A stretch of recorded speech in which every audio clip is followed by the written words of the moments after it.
예, 안식일의 주인이라는 제목으로 함께 말씀을 좀 생각해 보려고 합니다. 지난 주일에 우리가 새 포도주는 새 부대에, 새 가죽 부대에 담아야 한다, 그런 말씀을 함께 나눴습니다. 지난 시간에도 언뜻 말씀드렸지만 사실 그 메시지는 굉장히 의미심장한 내용을 담고 있습니다.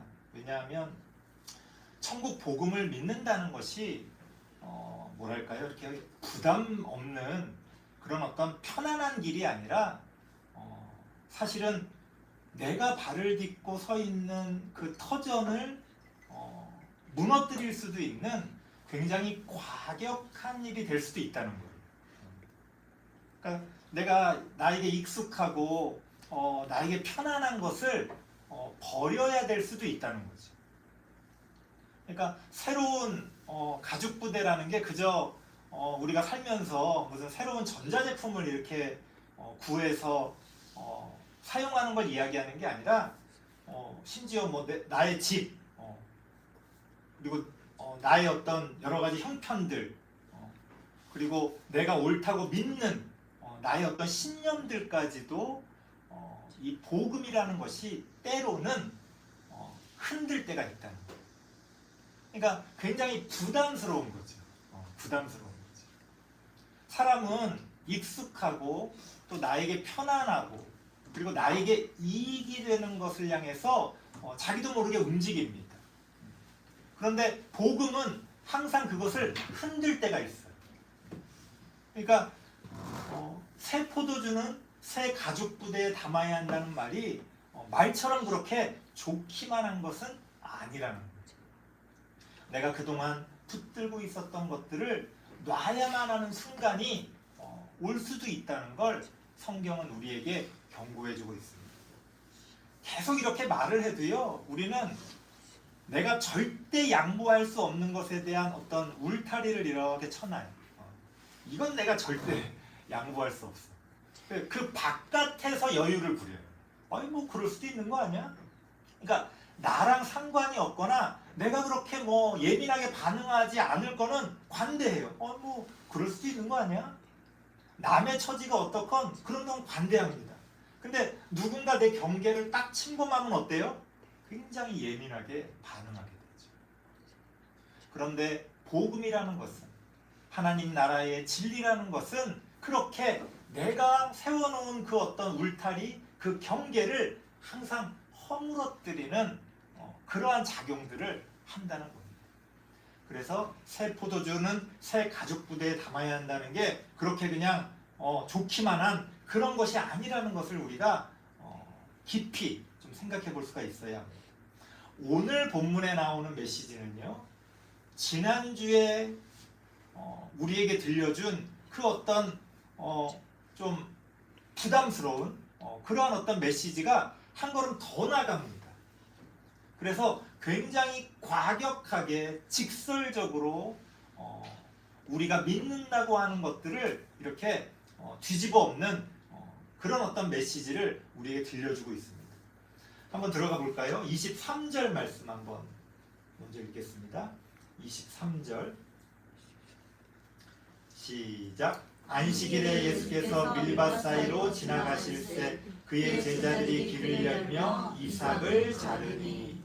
이게 이제 성경에 나오는 유명한 안식일 논쟁 가운데 하나인데요. 안식일이라는 것은 유대인들에게 굉장히 중요한 가장 근간이 되는 율법이에요. 십계명에도 나오잖아요. 그래서 이 유대인들이 이 안식일을 지키기 위해서 여러 가지 어떤 규정들을 만들었는데요. 그 유대 율법에 따라서 39가지가 되는 어떤 노동을 금합니다. 그러니까 안식일에는 일하면 안 된다. 그 말씀을 따르기 위해서 어떤 일을 하면 안 되는지를 율법적으로 이렇게 규정을 해놨어요. 근데 이제 이게 문제가 된 게 뭐냐면 옛날에는 그냥 뭐 소를 끌고 이렇게 일하면 안 되고 뭐 이렇게 멀리 이렇게 예를 들어 뭐 1km 이상 이렇게 멀리 가면 안 되고 뭐 사 먹으면 안 되고 그 정도였어요. 근데 이게 현대에 와서는 아주 예민한 문제가 발생했는데 뭐냐면 이 전기를 사용하는 문제가 발생했어요. 그래서 이 바리새인들이, 그러니까 율법학자들이 이걸 어떻게 규정했냐면 전기도 불이다.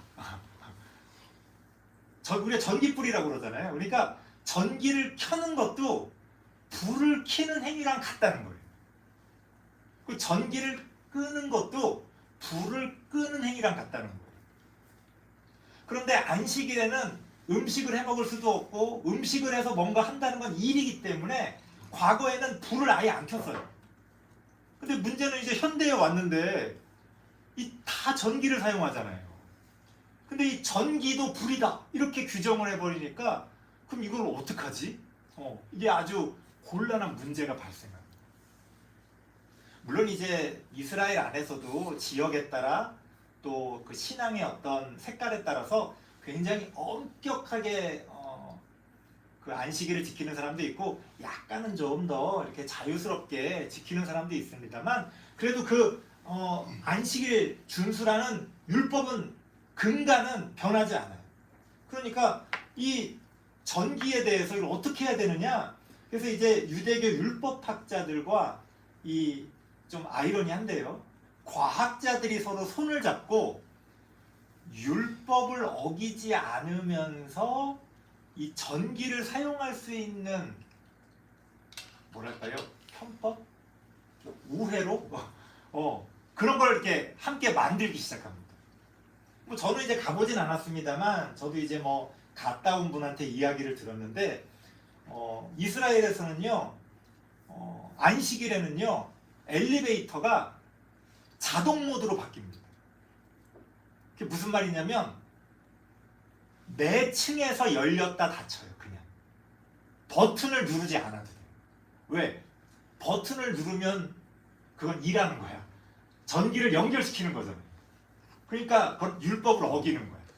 그러니까 안식일에는 그냥 엘리베이터가 자동으로 매 층에서 그냥 자기 혼자 열렸다가 닫혔다가 열렸다가 매 층 서요.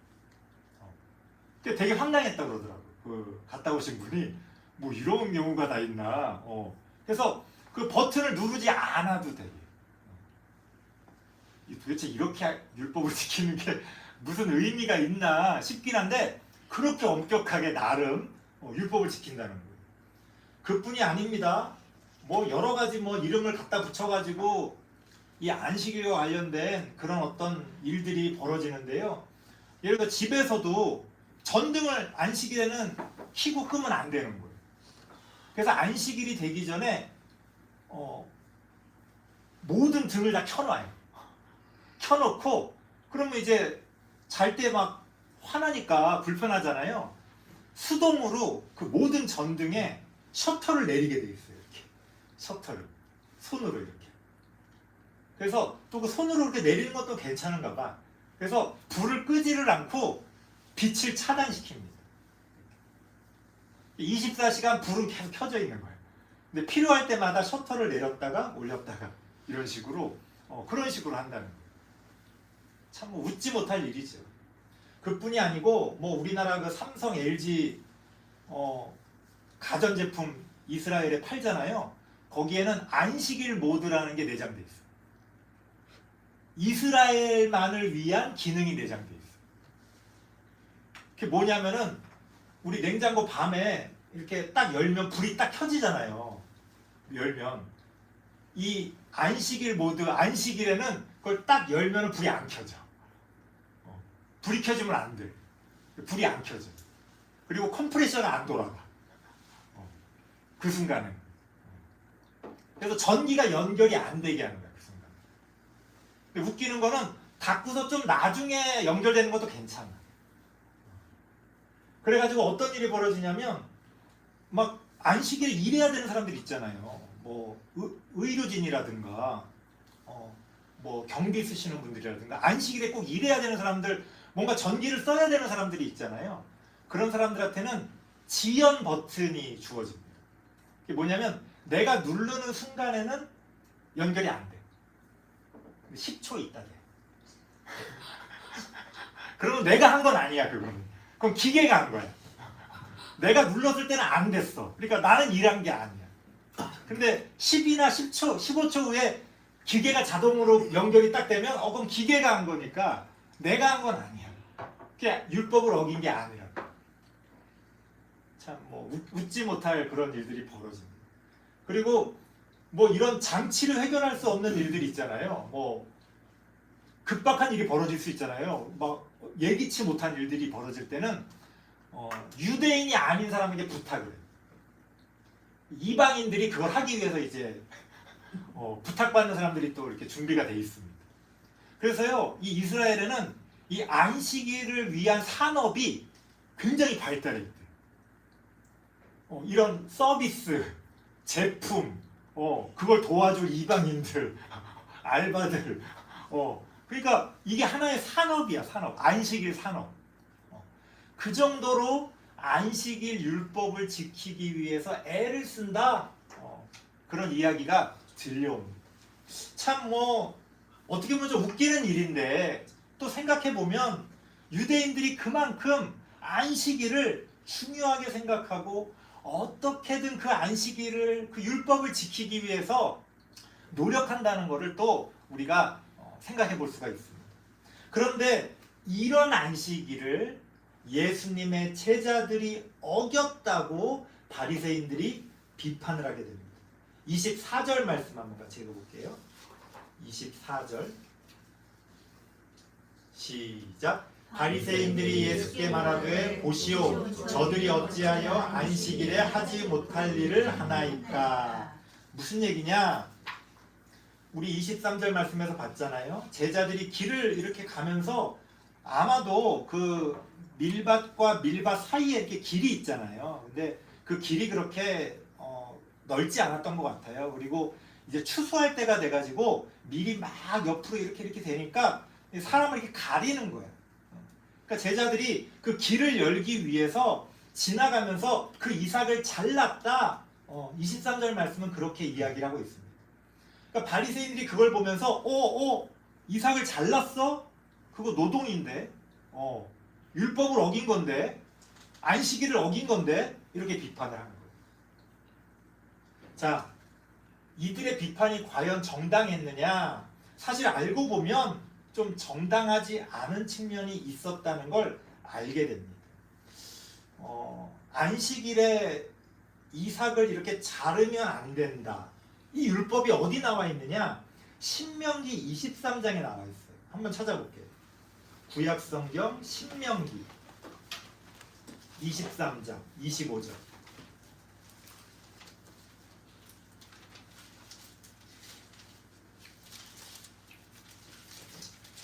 구약성경 298페이지쯤 됩니다. 298페이지. 신명기 23장 25절 한번 같이 읽어볼게요. 시작. 내 이웃의 곡식밭에 들어갈 때에는 내가 손으로 그 이삭을 따도 되느니라. 그러나 내 이웃의 곡식밭에 낫을 대지는 말지니라. 이게 무슨 표현이냐면 이스라엘의 율법은 좀 가난하고 어려운 사람들에 대해서 좀 관대한 율법들이 많이 있어요. 그래서 배고픈 사람이 너무 배가 고픈데 먹을 게 없어. 그러면 그 남의 그 곡식밭에 들어가서 그걸 이렇게 가져오면 그건 도둑질이잖아요. 그런데 가서 손으로 좀 이렇게 훑어오는 거는 도둑질이 아니야. 그 정도는 봐주자. 근데 그래? 좀 가서 좀 가져와도 돼? 낫을 들고 가. 그래서 낫을 들고 가서 막 배워. 그거는 너무하다. 그냥 좀 이렇게 손으로 좀 어느 정도 갖고 오는 것까지는 봐주지만 손으로는 한계가 있잖아요. 그리고 막 손 아파 막. 근데 낫을 들고 가? 야, 그거는 아니다. 율법이 굉장히 합리적이에요. 이게 굉장히 몇 천 년 전에 쓰여진 그건데도 현대인들의 기준에 비추어 봤을 때 오늘날의 법보다 굉장히 합리적입니다. 굉장히 합리적. 그래서 그렇게 낫을 가지고 하는 거는 그거는 안 된다. 그런데 하물며 안식일에는 어떨까요? 안식일에 배가 너무 고파서 죽을 것 같아. 죽을 수는 없잖아요. 가서 이렇게 손으로 이렇게 먹는 거는 그 정도는 괜찮아. 왜? 그건 일이 아니야. 배고파서 한 끼 먹는 건데 한 공기 정도 이렇게 가져다가 한 끼 먹는 건데. 근데 만약에 안식일에 가서 내가 배고파서 먹는다고 낫을 들고 가. 그 자체도 안 되지만 낫을 사용해서 곡식을 내는 것 자체가 노동이 되는 거예요. 그러니까 이게 이제 율법에 어긋나는 거지. 지금 제자들이 길을 열기 위해 곡식을 잘랐다고 그러니까 그거 안식일 어긴 거 아니야? 라고 이야기하는 거예요. 근데 그 말씀 제자들이 길을 열며 이삭을 자르니 라는 표현 자체가 바리새인들의 시각으로 본 거예요. 이삭을 저거 자르네? 하고 본 거예요. 그런데 똑같은 말씀이 마태복음에는 좀 다르게 표현되어 있어요. 마태복음 12장 1절을 볼게요. 마태복음 12장 1절. 같은 내용인데 다르게 표현을 하고 있습니다. 마태복음 12장 1절.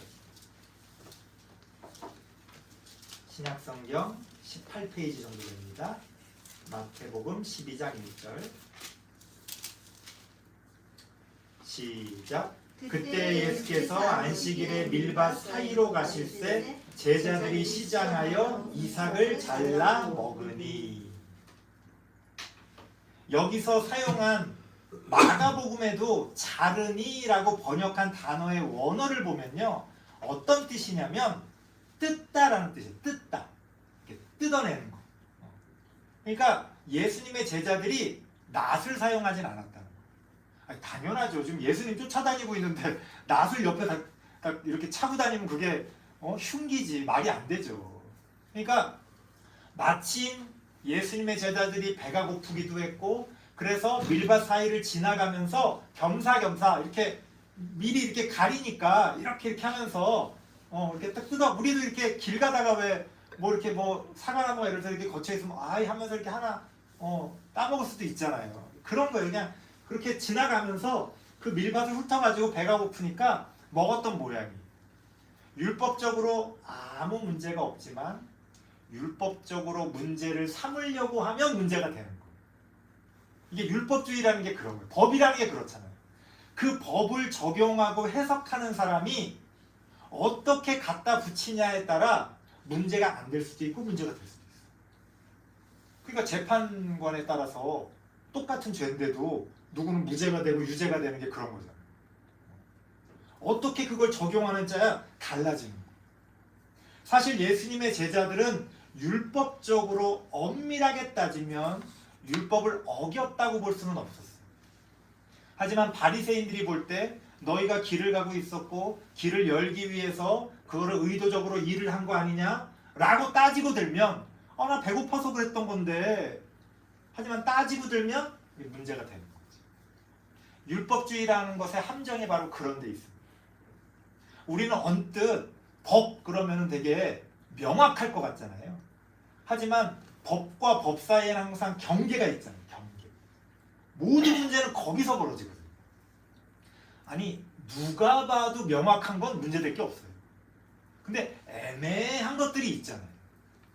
그 법을 그러면 어떻게 적용할 거예요? 그 경계에 있는데 이렇게 적용하냐 저렇게 적용하냐에 따라서 180도 결과가 달라져. 그러면 오늘 본문에서도 그 질문을 하는 거예요. 그래? 너희가 그렇게 법대로 진리를 잘 따른다고 말하느냐? 그 기준이 뭐냐는 거예요. 만약에 그 기준이 애매한 경계에 걸쳐 있다면 너는 어떻게 판단을 내릴 거냐? 재판관이요, 법을 적용합니다. 누가 봐도 명확한 법 적용은 문제될 게 없어요. 근데 애매한 상황이 있어요. 그러면 이걸 어떻게 적용하지? 이렇게 할 수도 있고 이렇게 할 수도 있어요. 기준이 있어야 되잖아. 법적으로는 사람에 따라 이럴 수도 있고 저럴 수도 있어. 그러면 이럴 수도 있고 저럴 수도 있는 상황에서 가져야 할 아주 근본적인 기준이 필요하잖아요. 그게 뭐냐면, 근데 유대교회는 그게 없었어요. 그냥 율법학자가 어떻게 하느냐가 결론이에요. 그러니까 우리도 오늘날 좀 우리가 갖는 억울함이 그거잖아요. 저 재판장에 따라서 어쩔 때는 좀 관대한 처벌을 받고 어쩔 때는 좀 억울한 처벌을 받고 돈 있는 사람들은 막 훌륭한 능력 있는 변호사 써가지고 재판관을 막 좌지우지하고 심지어 막 기피 신청해가지고 막 재판관을 막 자기 구미에 맞게 막 바꾸고 힘없는 사람들은 그냥 아유 잘해주시겠지 하고 있다가 뒤통수 맞고 막 이런 일들이 벌어지잖아.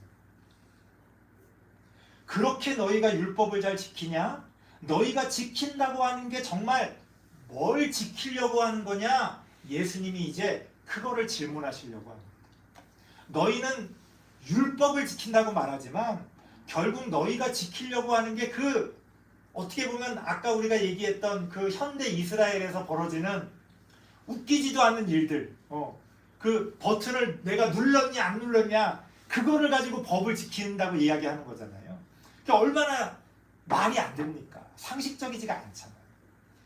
그런데 내가 눌렀을 때 전기가 안 통했으니까 나는 일한 게 아니야 라는 식의 어떤 만족감을 가지고 나는 율법을 지켰다 라고 말하는 게 그건 앞뒤가 안 맞는 말이라는 것을 성경이 지금 예수님께서 지금 우리에게 들려주고 계시는 겁니다. 그러면서 뭘 이야기하시느냐? 25절 말씀을 한번 읽어보겠습니다. 25절 26절까지 읽어야 되겠네요. 2절 시작. 예수께서 이르시되 다윗이 자기와 및 함께한 자들이 먹을 것이 없어 시장할 때에 한 일을 잃지 못하였느냐? 그가 아비아달 제사장 때에 하나님의 전에 들어가서 제사장 외에는 먹어서는 안 되는 진설병을 먹고 함께한 자들에게도 주지 아니하였느냐? 이게 무슨 얘기냐면 다윗이 사울에게 막 쫓겨서 도망 다닐 때 뭐 며칠 굶은 거예요. 그래서 제사장이 있는 곳에 이렇게 들어갔다가 거기에 이제 제사 드리고 남은 떡이 이렇게 있었는데 그건 제사장들만 먹어야 되는 거거든요. 그런데 그걸 제사장한테 얘기해가지고 그냥 그거를 자기들이 먹고 자기 부하들에게도 막 줬어요. 율법적으로는 틀렸죠. 어긋난 거죠. 그런데 웃기는 거는 다윗은 다윗이잖아요. 누구도 함부로 할 수 없는 가장 이상적인 왕이잖아요. 그래서 다윗이 그런 일을 벌였는데도 이 율법학자들은 거기에 대해서 아무도 얘기를 안 해요. 옳다 그러다. 그 지점을 지금 예수님이 이야기하는 거예요. 다윗도 배가 고파서 죽게 되니까 제사장밖에 먹을 수 없는 진설병을 먹지 않았냐. 도대체 너희들이 지키겠다고 하는 율법이 뭐냐? 뭘 지키겠다는 거냐? 그 율법이라는 조문, 그 율법이라는 문장, 그걸 지키는 게 너의 목적이냐? 다윗조차도 안 그랬는데 너희는 지금 뭘 지키겠다고 그러는 거냐? 예수님이 지금 반문하고 계십니다. 그러면서 예수님의 결론입니다. 27절 말씀 같이 한번 읽어보겠습니다. 27절 시작. 또 이르시되 안식일이 사람을 위하여 있는 것이요 사람이 안식일을 위하여 있는 것이 아니니. 이게 오늘 말씀의 결론이에요. 너희가 안식의 율법을 그렇게 잘 지킨다고 하느냐? 무엇을 위해 그러냐는 거예요. 누구를 위해 그 안식일을 지키냐는 거예요. 하나님이 우리에게 율법을 주신 것은 율법을 지키기 위한 목적이 아니라 사람을 위해서 그 율법을 주셨다는 거예요. 그러니까 안식일이 사람을 위해 존재하는 거지 사람이 안식일을 지키기 위해서 존재하는 것 아니라는 말을 예수님께서 우리에게 들려주고 계십니다. 사실 이것은 굉장히 급진적인 말씀이에요. 유대교가 받아들일 수 없는 말씀이에요. 왜? 유대교의 근간이 율법을 지키는 건데 상황에 따라서는 율법을 안 지켜도 라고 생각하는 순간에 그 유대교는 무너지는 거잖아요. 우리 옛날에 유교 사회라는 게 뭐예요? 이유 불문하고 무조건 삼강 오륜 그 지켜야 되는 거예요. 무조건 그 사람의 개인적인 상황, 처지 아무도 관심 없어요. 그냥 무조건이야 무조건. 왜? 마치 사람이 그 율법을 지키기 위해 존재하는 것처럼 율법을 이야기합니다. 하지만 예수님은 뭐라고 말씀하세요? 아니다. 그 율법이 사람을 위해서 존재하는 거다. 이렇게 이야기하십니다. 오늘날 우리의 감각으로 보자면 너무 상식적이고 당연한 말씀이죠. 하지만 옛날에 또 유대교의 관점에서 보자면 너무나 과격한 급진적인 메시지라고 볼 수 있습니다. 그런데 과연 우리는 어떨까요? 우리는 이걸 당연하게 그 말씀대로 살아가고 있습니까? 오늘날 교회를 위해 성도들이 존재합니까? 성도들을 위해 교회가 존재합니까? 말로는 성도들을 위해 교회가 존재한다고 말하겠죠. 실제로는 어때요? 교회를 위해, 다 교회를 위해 우리가 뭘 하잖아요. 교회를 위해. 그까지 교회가 뭐라고? 필요하면 없앨 수도 있는 게 교회예요. 없어질 수도 있고 다시 생겨날 수도 있고. 우리가 교회를 위해 존재하는 게 아닌데 우리 교회가 100년이 됐다, 우리 교회가 200년이 됐다 그렇게 이야기하면서 마치 사람들이 그 교회를 위해 존재하는 것처럼 우리는 교회를 인격화해서 이야기합니다. 그 교회에 이름을 붙이고 그 교회가 영원히 존재해야 될 것처럼 이야기를 해요. 오늘 말씀에 비추어 보자면 그런 것들은 전부 다 잘못된 생각이라는 거예요. 교회도 심지어 성경도 예배도 전도하는 것도 우리가 믿는다고 하는 모든 진리도 결국 무엇을 위한 것이냐? 누구를 위한 것이냐? 사람을 위한 것이라는 거예요. 우리를 위한 것이라는 거예요. 우리를 위한다는 게 뭐예요? 그냥 우리에게 좋다는 얘기를 하는 게 아니에요. 우리가 하나님을 더 잘 알고 하나님을 더 잘 믿고 하나님 안에서 더 좋은 열매들을 맺어가는 삶을 살아갈 수 있도록 우리를 위한 그러한 율법이 존재한다고 성경은 이야기하고 있습니다. 하지만 우리는 자꾸만 그것을 잊어버립니다. 오늘 이 예수님의 말씀, 안식일이 사람을 위하여 있는 것이 아니요 사람이 안식일을 위하여 있다. 바로 이 말씀이 모든 종교적인 그런 어떤 허례허식들을 다 깨뜨리는 거예요. 그게 뭐라고? 오해하지 마세요. 그런 것도 필요합니다. 하지만 궁극적으로 결국 우리가 무엇을 위해 누구를 위해 그런 것들을 하느냐라고 할 때 결국은 사람이 중심이 되어야 한다고 성경은 이야기하고 있습니다. 그 말씀의 연장선상에서 현대 신학자들에게도 가장 논란이 되는 게 28절 말씀입니다. 28절 같이 한번 읽어볼게요. 시작. 이러므로 인자는 안식일에도 주인이니라. 이 말씀 때문에 사람들이 인자가 누구냐는 거예요. 인자가 누구예요? 인자가 예수님이잖아요. 그러니까 안식일의 주인은 예수님이구나. 그러니까 사람이 또 밀려나. 그러니까 안식일의 주인은 예수님이니까 또 예수님을 위해서 우리가 또 뭘 해야 되는 거야. 그러니까 또 사람이 밀려나. 그 앞에 말씀은 분명 사람을 위해서 안식일이 존재한다고 그랬는데 28절 말씀이 툭 하고 튀어나오니까 어떤 일이 벌어져요? 인자는 예수님이니까 안식일의 주인은 예수님이니까 우리가 예수님을 위해서 또 모든 걸 하는 거예요.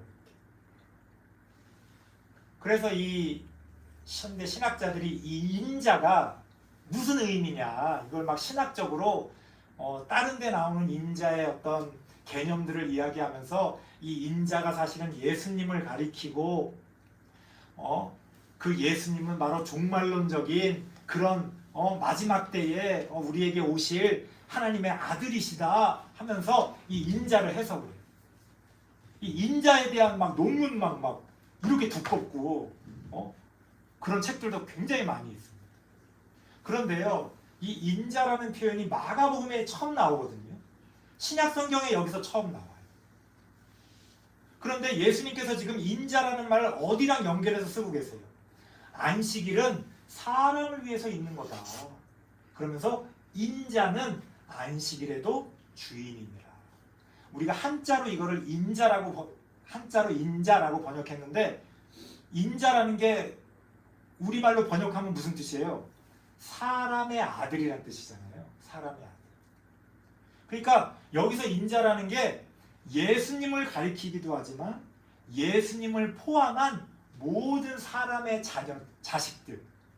그러니까 결국은 안식일의 주인은 사람들이다라는 말씀을 하고 계시는 거예요.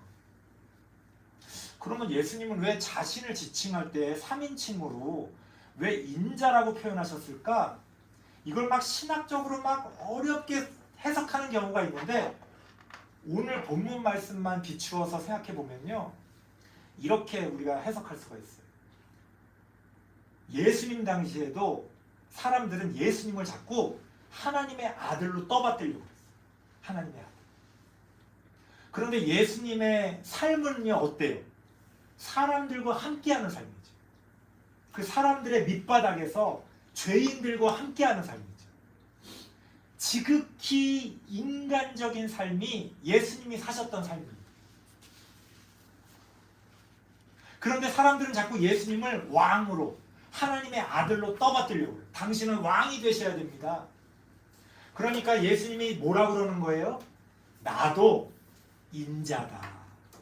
너희가 자꾸 나를 하나님의 아들로 떠받들려고 그러는데 나도 사람의 아들이다. 이렇게 표현했다고 해석할 수가 있죠. 그러니까 오늘 본문 말씀의 핵심은 뭐예요? 예수님이 안식일의 주인이라는 것도 아니고, 예수님이 하나님의 아들이라는 것도 아니고, 우리가 그 예수님을 위해 어떤 안식일 율법을 위해 살아야 된다는 말도 아니고, 그 모든 것들이 어떻게 보면 이 땅에 오신 그 예수님조차도 누구를 위해 오신 거예요? 사람을 위해 오셨다는